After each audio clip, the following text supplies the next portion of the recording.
Hi, good morning. Can everybody hear me? Or can at least one person hear me? Yes, I can hear you. Good morning, everybody. I've just skimmed through the people who are attending this, and hello to you all, but a special hello to Robin with a Y, a Robin with an I, and to Chris and to Gabrielle Macho. I'm sure there are other people I know, but those are just the names that sort of struck me. Oh, right. So could I have the first slide, please? Or the next slide.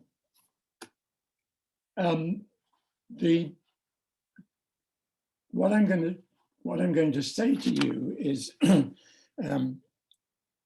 consists of ideas, or at least an outlook, which I have in the last few years come to share with Richard Smith. And this is a picture of Richard and me at a meeting in 1982 in Cambridge. He's not to blame for anything I say, but he should be acknowledged for helping me,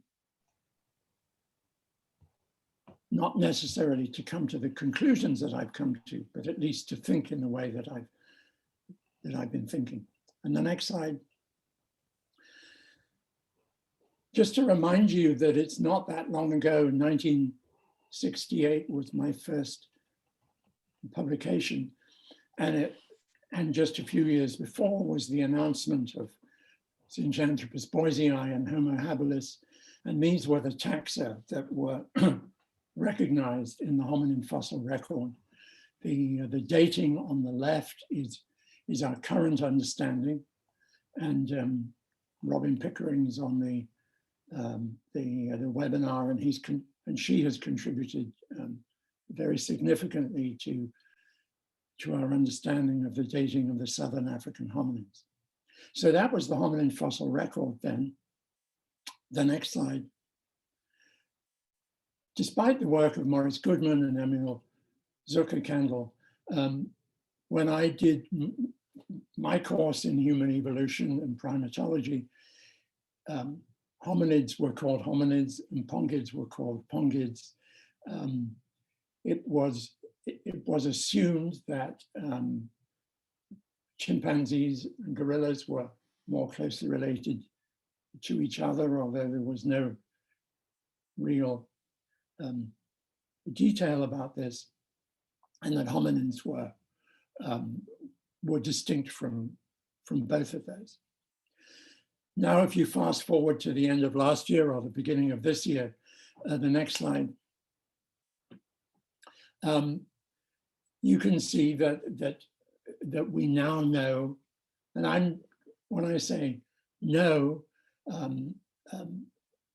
it seems to me that there is now extremely compelling evidence, from molecular evidence and also from morphological evidence, that modern humans are more closely related to chimpanzees than they are to gorillas, and thus chimpanzees are more closely related to modern humans than they are to gorillas. And so this is what we know. There is evidence other than the fossil record. And of course, the problem with the fossil record is that fossils don't come stamped with their taxon. It would be really nice if they did. As we will see later, it's now clear that if you can extract ancient DNA from fossils, then they are essentially stamped with their taxon. And also the development of using proteins, distinctive proteins that can be extracted from fossils that essentially might do the same thing. But in the absence of that, the fossils have no identity other than the identity that we give them as a taxonomic hypothesis. And it's really important that we understand that. So the next slide. So human evolution, or at least the short version of human evolution, is everything that has occurred in this part of the tree of life after the most recent common ancestor with the Pannons. And there is not clear certainty about, from the molecular evidence, about when that was, but I'm just assuming it's around 8 million years. It could be 6 million years. It could be a little older, but it's in that sort of 6 to 8 million year time band. And so this is the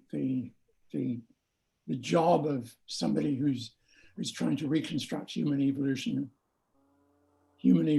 history, is to try and unravel what's in this part of the tree of life. The next slide. So how do we advance our understanding, or I think I would rather say reduce our ignorance about human evolution? You either need more evidence, or you need to improve the ways that you're analyzing and extracting information from that evidence. I try and encourage graduate students to put what they're doing on their thesis on a file card. Of course, I then have to explain what a file card is, but I think it's important that we all bear in mind what we're trying to do. And so I have been trying to reduce our ignorance about human evolution. And so the next slide, the more evidence comes as more fossils, or these days more molecular evidence. The more fossils are clearly critically important. And there is an unfortunate sort of dichotomy that's been constructed between those people who find fossils and those people who analyze fossils. I think that's really unfortunate. I think I've made it abundantly clear that I would have absolutely nothing to do as a morphologist interested in human evolution if people didn't find fossils. And I have enormous respect for people who do that, especially people who do that in very difficult circumstances.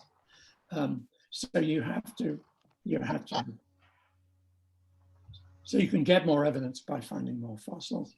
The next slide, as I've already discussed, you can get more evidence by extracting DNA from fossils these days, and also from other molecular evidence.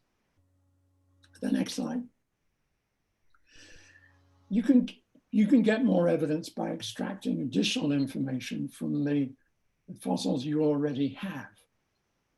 And that's something I've been involved in. I have to say, my contribution to the fossil evidence was half a talus and a mandible, which is essentially a dentulus, a Paranthropus boisei mandible. So my contribution has been very small in terms of collecting more fossils, but I have been involved in encouraging other people, and in doing so ourselves, by extracting additional evidence from the existing fossil record. And just let me give you an example in the next slide. Here's Matt Skinner, who was a graduate student, and on the left is an image of KNM ER 729, which was made by Susan Abbott and myself. It was made extremely scientifically. There was no, we managed to beg, borrow, or steal an X-ray machine that Nairobi Hospital no longer wanted. It was down in the basement of the museum. We were trying to get pictures of hominin fossils. We were exasperated because we had no luck. So we turned all the knobs on the machine up to maximum, went off to get a cup of tea from the duker at the museum and came back. And this was the radiograph that we got. In other words, it needed a lot more exposure than I was used to as somebody who had now and again taken radiographs of living humans. So that's a very hokey image. On the right is Matt Skinner, whose PhD thesis was involved in using micro-CT to to image the dentine and the enamel cap, and you can see that it's just an order of magnitude more informative, or several orders of magnitude more informative. The next slide. You can also extract chemicals. You can extract information from fossils, not necessarily to do with their morphology, but to do with their other aspects of their biology, including diet. And here is an image from a recent paper of David Patterson's, showing that the signal switch that you see between early Homo and later early Homo in the Turkana Basin. The next slide. You can devise or improve analytical methods which you can apply to the evidence, and I've been involved in that in not a very sophisticated way. The next slide, and you'll see when I started looking at teeth, it was thought to be very sophisticated if you measured the width of a tooth in two positions. Okay, and you measured it across the mesial cusps, and you measured it across the distal cusp. We got really sophisticated by taking images of the crown and calculating how much of the total occlusal area was made up by the cusps. And then, of course, you can look at the shape of the crown outline, the sort of thing that Shara Bailey did, which exposed the differences between modern humans and Neanderthals. And now, of course, you can apply 3D geometric morphometrics to those virtual images of the dentine core of a tooth, which you can see on the right. You can locate landmarks. You can have sliding landmarks between the two. So if you compare how much information you get from that compared to the image in the top left, which is just the dimensions of a tooth crown, you can understand how far we have come. The next slide relates to a paper that was that Andrew Dew led, and it relates to mistakes I have made in the past, but this just happens to be a recent paper where you take data and you use a single point to represent, say, something like cranial capacity or tooth size, when it is clear that there is error, especially if you're locating these things in time. There is error in the way that you captured the information, and there is error in the dating. And this is especially the case for endocranial volume, because crania are not preserved as well as we would like them. And sometimes we can't resist the temptation to try and reconstruct endocranial volume from not very much of a cranium. And so these are the point data for the reconstructed endocranial volumes and for the ages of each individual cranial specimen.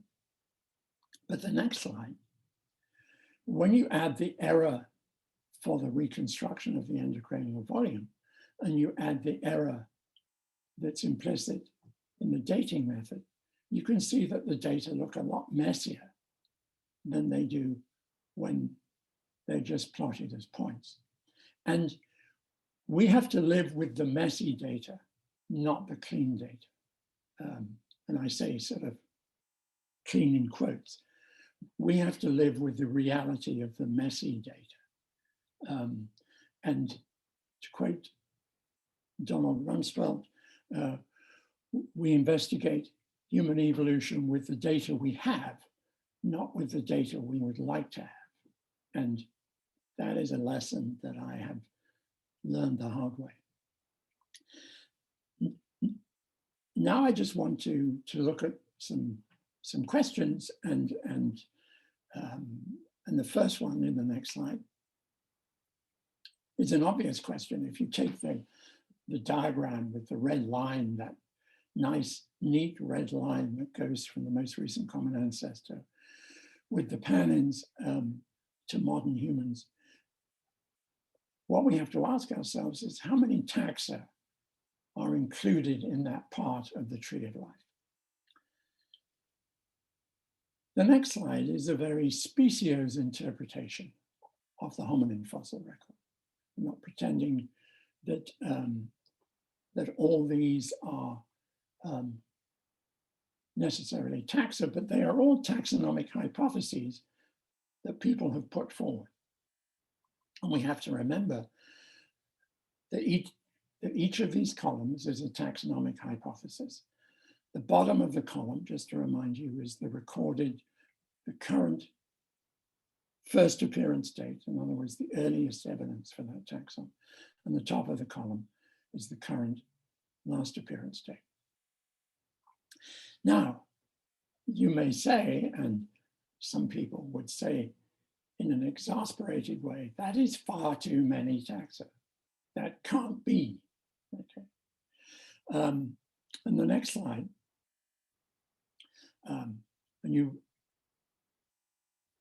but even though you may say that,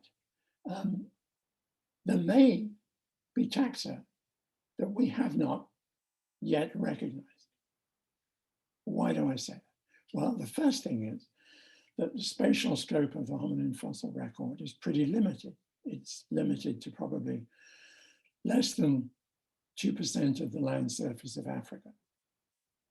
And unless hominins were cosmopolitan, and we have an absolute guarantee that every hominin that has ever existed in Africa has a fossil record either in Eastern Africa or in the cave sites in Southern Africa, then it is possible that we are missing hominin taxa. It's also possible that even in those regions, rock availability is such that we might be missing taxa in those regions. We also have to take on the possibility that the hard tissue evidence that the human fossil record consists of, in other words, the teeth and whatever limb bones and cranial bones that we have, we also have to take on the possibility that that may not necessarily preserve the specific mate recognition system, which drives the taxic diversity. And there is extremely good evidence in primates that there are many good primate taxa whose limb bones and crania are very difficult to demonstrate that there are the sorts of differences that would cause us in the fossil record to say, here are two different taxa. And the other thing that we have to recognize is hominins are very rare in the fossil record. You have to find hundreds of pigs and hundreds of antelopes before you can start to be reasonably confident that hominins were not in that place at that time. They are rare in the hominin fossil record. So there are a whole bunch of reasons why we might be underestimating the number of taxa. The next slide. There are reasons why we might be overestimating the number of taxa, and I just want to talk about one. And I apologize that I'm not talking about recent research, but I didn't pretend I was going to be talking about recent research in my defense. So it's probably not the last time I'm going to apologize for that, but but that's what I'm doing. The next slide. I just want to do this thought experiment, and you can see how sophisticated my audiovisual prowess is, because I made this myself. Each circle was made with care by me. So let's just do the thought experiment. We have a hominin fossil taxon. The average mammalian taxon lasts about 1 million years in the hominin fossil record. So let's pretend that the time difference between the actual first appearance date and the actual last appearance date is 1 million years. Let's just pretend that the range of this taxon varies across time, but that's, you know, I mean, you can come up with the whatever you like for the actual range.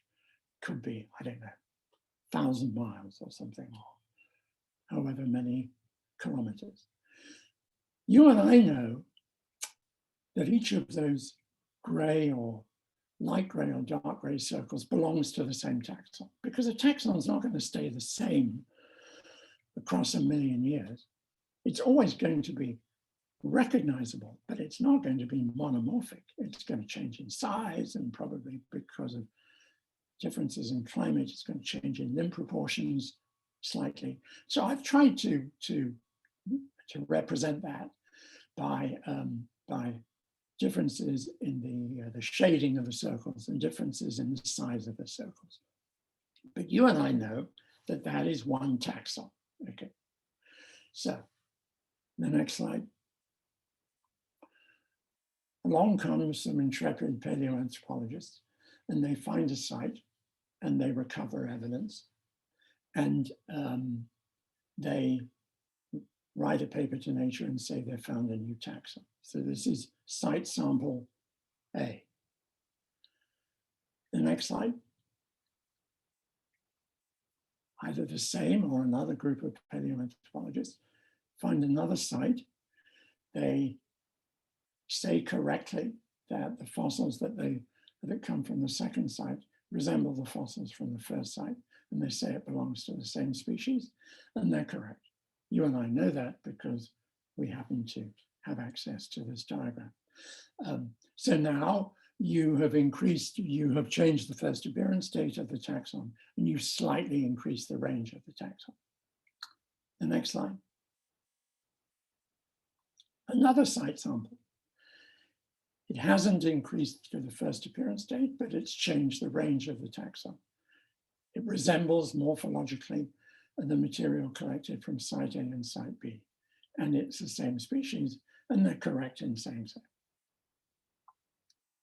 The next slide. Another group go to a different area, and they discover not just large light gray circles, but they discover some large light gray circles mixed with some small light gray circles. They say that when they compare the hominins from site D, they differ from the hominins from site A and site B and site C, because we know, because it now includes small gray circles. But we know that it's the same species. And what you can't do is assume that the range of morphology that you see in site sample A, B, and C reflects the range of morphology in the population, the species population, from which these site samples are taken. So it is declared that this is evidence of a new species. They say it's not the same species, but you and I, of course, know that it is. The next slide. And so basically, there is clearly the chance that we are erecting too many species because we are not learning the lesson from this thought experiment, that just because a new site sample is morphologically different, it maybe extends the range of the previous site samples. That doesn't necessarily mean it's a new species. And this is a reality that I think we haven't really sort of grappled with. I mean, it's an obvious reality, but it's one that we haven't really grappled with. So the next slide, even if you're a nihilist, a taxonomic nihilist, this is about the minimum number of taxa that you could get away with if you were trying to interpret the hominin fossil record. I'm not a taxonomic nihilist because I think it's much easier to merge taxa into a single taxon than to break an inclusive taxon into more than one taxon. And so I would prefer always, the next slide, to recognize more rather than fewer taxa, because I think it's much easier to manage. You can always merge them into the taxon that has the historical priority. But I just want to remind you that each column, the next slide, represents a hypothesis about the existence of a taxon and the ages of the existing site samples of that taxon. And I'll come back to point B a little later. The next slide. So often people say, well, where did something happen? Where did Homo emerge? Where did Paranthropus emerge? Well, to go back to a point that I've already made, the next slide, we don't have evidence across much of the African continent. And this particular projection of Africa sort of exaggerates the area for where we do have fossil evidence. So there is a whole lot of Africa where hominins might have been that we do not have any evidence for. The fact that we don't have any evidence doesn't mean they weren't there. It just means that we don't have any evidence for them. We just can't assume that everything going on in hominin evolution in Africa was recorded in the places where we have the good fortune to find fossils. And the next slide. And it's clear that there are many regions of Africa where there is the potential to find fossils, but for a whole bunch of reasons, largely due to politics, it's very difficult for people to go there. Back to the questions. So often people want to know when did Homo emerge? When was the first evidence of Homo? When was the first evidence of this? When was the first evidence of that? To go back to those columns, the next slide, and this is this image comes from Andrew Dew, if I can have the next slide. You can see we have the columns which are vertical on the woodogram are now horizontal. So there is an observed first appearance date and there is an observed last appearance date. But we know that there is error in the first appearance date and there is error in the last appearance date. That error, the next slide, is how much error is related, among other things, to the number of sites for which one has fossil evidence or potentially fossil evidence or horizons, both before and after the actual, the current fossil record.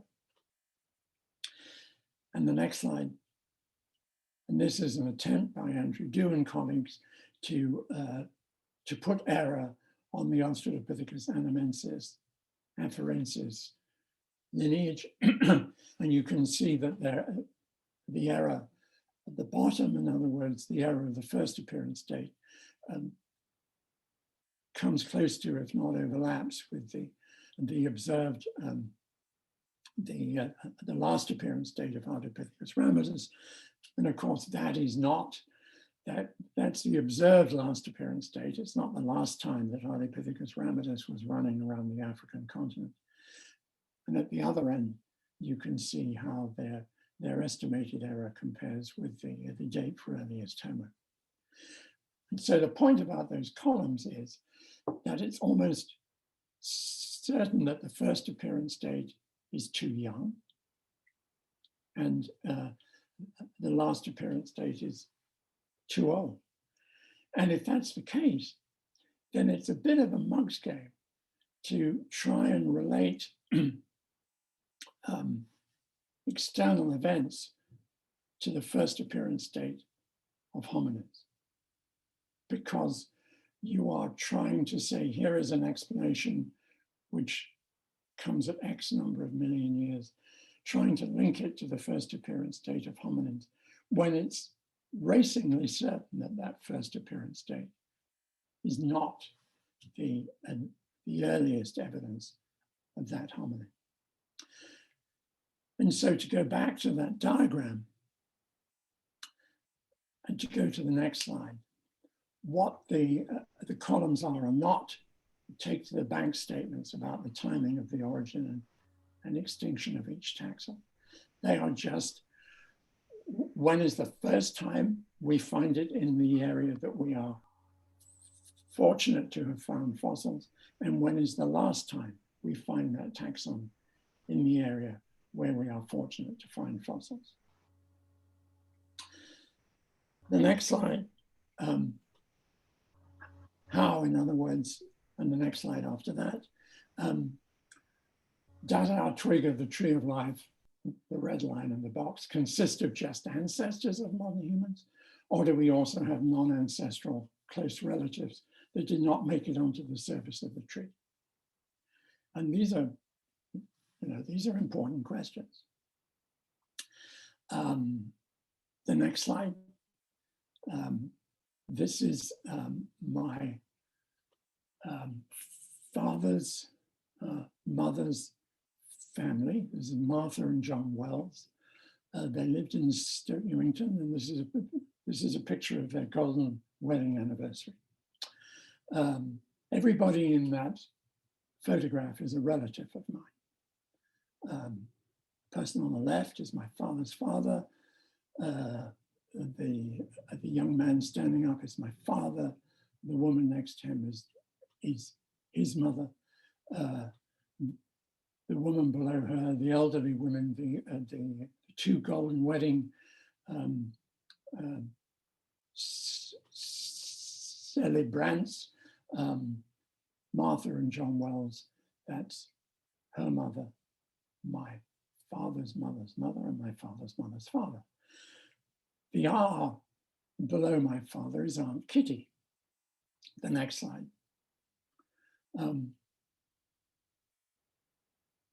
Aunt Kitty is the only non-ancestral close relative in that picture. In other words, is hominin evolution, is that red line mainly made up of ancestors, or with the occasional non-ancestral close relative? The next slide. This is a picture taken at my christening in Hackney. There are some non-relatives in that picture. There's Uncle Percy, and there are a couple of godparents, but the R's are all relatives. Some you will recognize from the previous picture. The next slide. In this case, only 4 of them are my ancestors. The rest are non-ancestral close relatives. And to go back to the golden wedding picture, Aunt Kitty was not essential for my appearance. In other words, Aunt Kitty is a non-ancestral close relative. She was a perfectly lovely lady, but she was not essential to my appearance in the world. So to go back to where we were, and actually the next slide after that.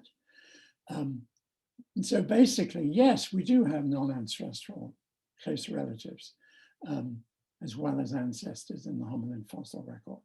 And so it's more like an extreme version of my christening than the golden wedding celebration. And the next slide, one of the reasons that it's really difficult to tell ancestors from non-ancestral close relatives is something called homoplasy. And homoplasy is shared morphology that was not inherited from the most recent common ancestor. In other words, we are assuming that we can use the morphology which is contained in the hominin fossil record as a reliable and truthful guide to relatedness. In other words, the more morphology you share, the more closely related you are. Now, homoplasy is a spanner which is thrown into those workings. Homoplasy is morphology which we share, but is not necessarily related from our most recent common ancestor. And homoplasy gives the impression that we're more closely related than we really are. And the next slide, how you tell ancestors of modern humans from our non-ancestral close relatives remains a significant challenge. It's something I've been working on for donkey's years, and we are not really much closer. We need to be able to identify homoplasy in the hominin fossil record. And lastly, the next slide, we have to realize that fossils don't necessarily belong to creatures that are closely related to creatures that are alive. All the hominin fossils that have been recognized might be linked to the ancestors of modern humans. In other words, they may be subclades of the hominin clade. We don't have it would be very surprising if panins also didn't have extinct non-ancestral close relatives, but as far as nobody's owned up to have found one apart from the teeth from the Baringo region. And the next slide. It's also possible that early fossil evidence that has been called hominin may actually be a branch which may actually belong to an extinct group which has no living representative, in which case we share a most recent common ancestor with that group, and hominins would be slightly differently defined. And so in other words, we just can't assume that every hominin that you find that's 6 million years old that doesn't look like an ape is necessarily a hominin, okay? It might belong to a group that's closely related but has no living representative. So the next slide, why did Homo emerge? Why did Paranthropus become extinct? These are questions that are way above my pay grade. And if there's one thing that I have learned, and there's not very much, it's that there are some questions, and Richard Smith and I have written about this in an article that was published a few years ago, that there are some questions that are very interesting, but they just can't be answered scientifically. The next slide. We are at the end, okay? This is the task, to try and work out what's going on in this part of the tree of life. It's a tough task, and I think it can only be approached with some humility, knowing that we don't have all the evidence. And so it's pretty dumb to come up with a comprehensive explanation when it's pretty certain you don't have all the evidence. If you need any demonstration of that, just remember the difference between the number of hominins that were recognized in 1968 and the number of hominins that might be, that many people have recognized in 2020 and now 2021. The next slide, I'm indebted to a whole bunch of people. I'm indebted to my colleagues at various places, including some of those on this call, my colleagues in Liverpool. I'm indebted to students who've always made me look smarter than I really am. I'm indebted to postdocs who've done the same. The next slide, I'm indebted to Richard Leakey.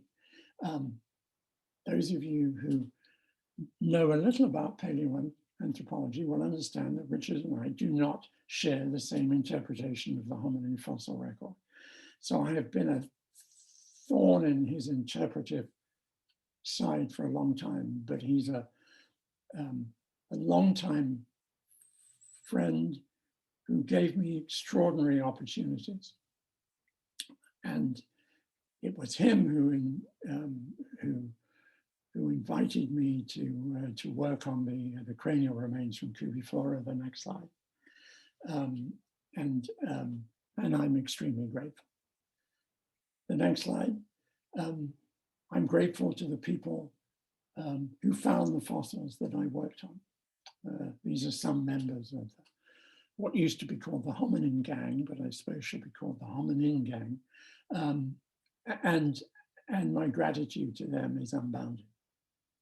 I'm also extremely grateful to the next slide, to Meave Leakey, who's been supportive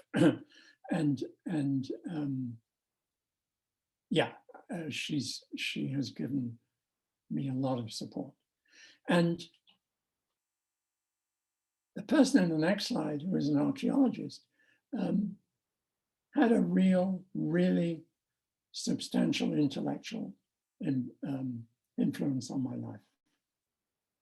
I miss Glyn Isaac almost every day. I miss his intellectual heft. I miss his humanity, and I miss the way that he interpreted the hominin fossil record. Glyn was a biologist who was interested in the evolution of human behavior. He happened to use archaeological methods, but I'm not sure he would have been happy to have been called an archaeologist. The last slide, well, the penultimate slide. This has sort of struck me as an interesting quote. In the middle of the war, when things were going extremely badly, Neville Chamberlain died. And Winston Churchill gave a eulogy at his funeral, and after his funeral, he went to the House of Commons. And he gave a most remarkable speech. And he was reflecting on what history would say about Neville Chamberlain. And he said, history with its flickering lamp stumbles along the trail of the past, trying to reconstruct its scenes. That's what we do. To revive its echoes. That's what we do. And kindle with the pale gleams the passion of former days. The flickering lamps that are used now are a lot more sophisticated than the flickering lamps that I used when I was doing research. The flickering lamps change. The old flickering lamps are not necessarily bad, but nonetheless,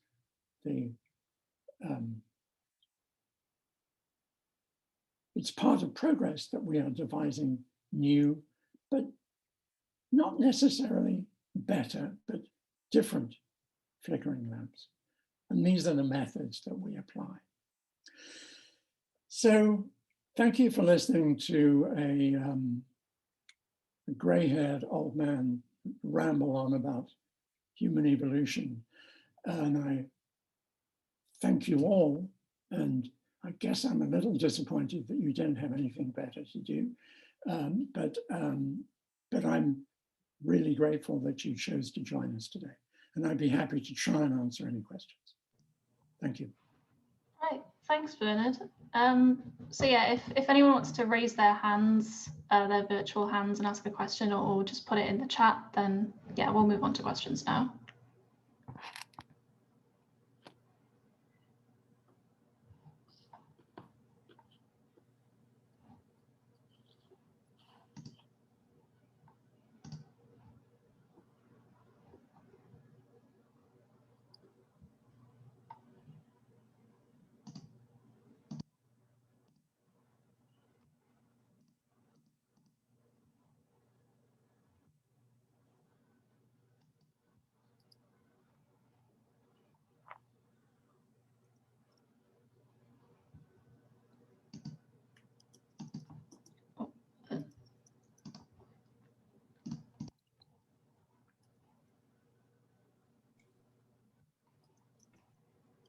Hello, can you hear me? Yes. Well, I'd like to say thank you very much for that lovely talk. It's so nice to see you and to hear your voice. I've read and heard about you for so many years, and it's wonderful to actually see you in person, even if it is virtually. I just want to say, I've got just a point I want to make. I feel kind of very passionate about this. In your talk, you talked about advancing understanding of human evolution and how we're going to do that. And I'm reminded of something that Richard Feynman said. He said that if you get anything new from anyone, anywhere, you welcome it, and you do not argue about why the other person says so. You do not have to worry about how long he has studied it or why he wants to listen, why you want to listen to him, because we have a way of checking whether an idea is correct or not, and that has nothing to do with where it came from. We simply test it against an observation. So my question to you is, one of the most predictable scenarios to induce persistent bipedal locomotion and not just momentary behavioral posturing in extant apes is wading in shallow water. As Chris Stringer has mentioned before, and David Attenborough has so publicly shown. With this in mind, why do you think it is that not one of the leading specialist English language journals has ever, as far as I'm aware, published a paper specifically evaluating the wading hypothesis of bipedal origins?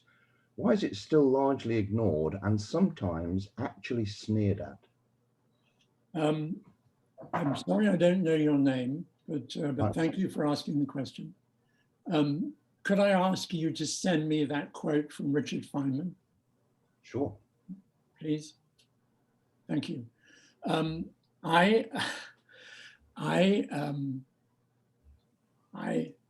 met Elaine Morgan. Well, actually, I met her on the telephone because I reviewed a book for Nature, and I had this telephone call. And there was this Welsh lady wanting to know if I would sell her the book that I had reviewed. And it was Elaine Morgan. And it was the book, it was a book about the history of salt. And she wanted to know, was I going to keep the book? And if I wasn't going to keep the book, could I sell it to her? She was absolutely delightful. I'm not sure I'm equipped to answer that question. The thing about hypotheses is the more complex they are, the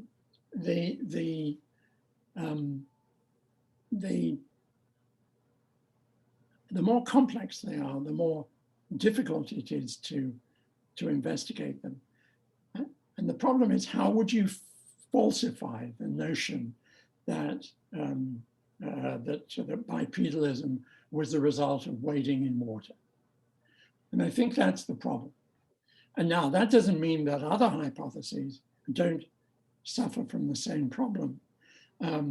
It may be, if this hypothesis had been put forward by a robust baritone speaking male from the scientific establishment, my guess is that it might have been taken more seriously. But I'm sorry, I can't really answer that question. I'm not trying to duck it. It's just that, I've learned that, I get myself into enough trouble commenting on, about things that I think I should know about, but I've never really been interested in the evolution of bipedalism, other than how it might look in the fossil record. I mean, that's a why question, which I said that is just way above my pay grade. Right, okay. Are we ready for the next question, Bernard? Yes. So this one says, do you think of all those species as being well-bounded, or could part of the confusion also be coming from a tendency to hybridize and reticulate? Yeah, I mean, I'm sure there was hybridization and reticulation. The reality is that if there was hybridization and reticulation between Paranthropus boisei and early Homo, it didn't have much impact on the boisei-ishness of Paranthropus boisei. It's pretty distinctive when we first see it in the fossil record, and it's pretty distinctive when we last see it in the fossil record. And so I think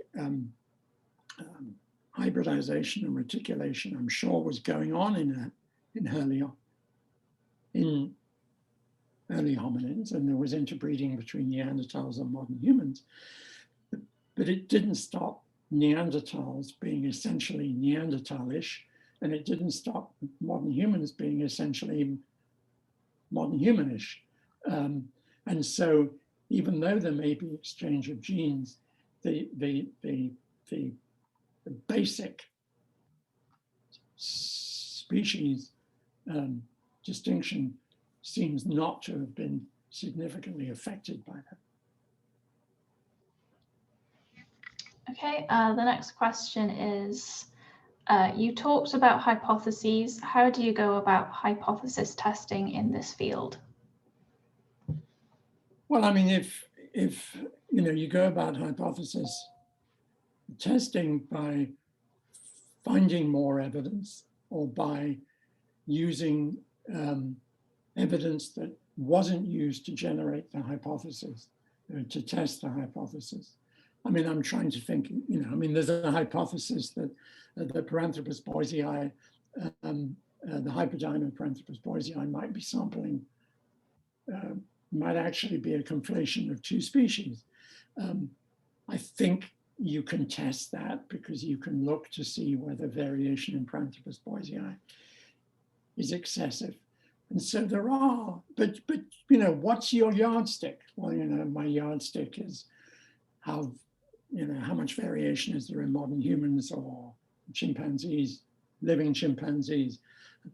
The problem is that museum collections of living chimpanzees span probably 200 years of chimpanzee existence, so you're comparing variation in a museum collection with variation in a hominin taxon that might span 1 million years. We are flying by the seat of our pants most of the time. We try and make it look as good as it, we try not to make it look like that, but we are. So next we have a question from James. It says, if you would recommend one book to an evolutionary anthropology or human evolution student, what would it be? I've just read Kermit Patterson's book, Fossil Men, and it's an extremely well-written book. And damn him, he seems to have been able to understand a lot of the science and to write about it in a very lucid way. I'm extremely jealous.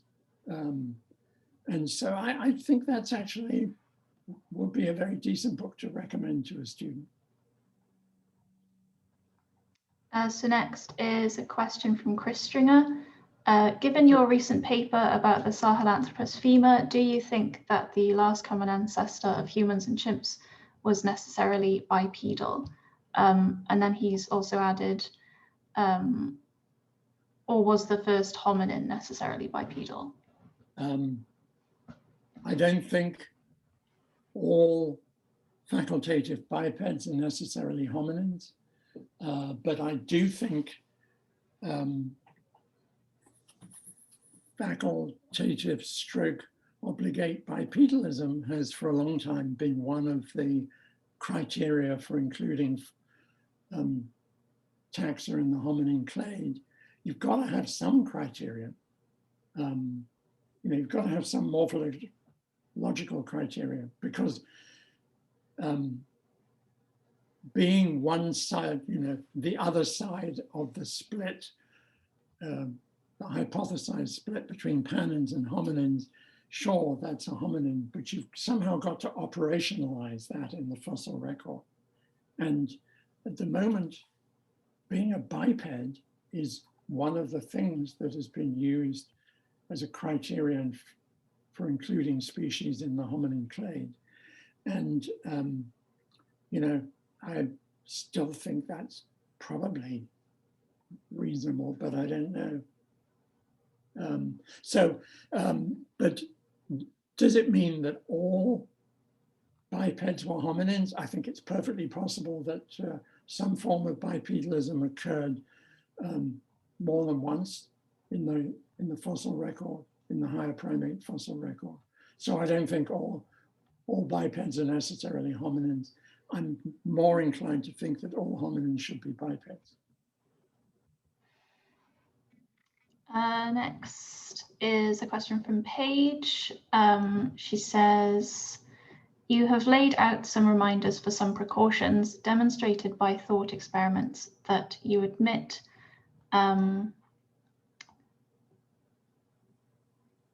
you admit are somewhat basic. What do you think has led the field to consistently need those reminders? Oh, I can only speak for myself. I think we tend to drink our own sort of Kool-Aid, and you sometimes need to remind yourself that that's a bad thing. My upbringing, my sort of intellectual upbringing was in medicine. And although I had a course from Michael Day about human evolution and one from John Napier about primatology, my sort of approach is very much a sort of a medical approach. And one thing that was drummed into you as a student and as a junior doctor is don't pretend to know more than you do about the patient. That's, you're not, and that I think is sort of something that, we tend to slide into. And then every now and again, we need to be jolted out of it. And then you slide back into it. And then you need to be jolted out of it. We just shouldn't pretend to know, even unconsciously, more than we actually do. So I'm sorry, Paige, I'm not really answering your question. Next, James has said some interesting thoughts there about the need for caution in looking at the hominin timeline and how little we know about the population variation of ancient taxa. I can only agree with him. So I think the last question we've got is from Miguel. What are your thoughts about adaptive introgression explanations for Homo sapiens adaptations out of Africa? As Chris Stringer knows, once hominins look like modern humans, I lose interest. And so whatever I think about adaptive introgression is probably no more interesting than asking your next door neighbor at the bar. It's not a field that I know about. And one thing I've learned is that, it's bad enough me giving an opinion about something that I think I know something about. It's a lot worse me giving it, making a comment or giving an opinion about something, especially when it's being recorded, about something that I don't know about. And it's just not I think we all have to admit, that there are parts, hominin evolution is a broad church. lots of taxa, and that you can't be an expert on all of them. And I've never pretended to be an expert on the evolution of Homo sapiens. Right, okay. If there's no more questions, we'll end the meeting here then. So thanks everyone for coming. And thanks Thank you very Bernard much for for that coming, talk. everybody. And very nice to see the people whose names I recognize. I apologize for those that I don't. Thank you for asking.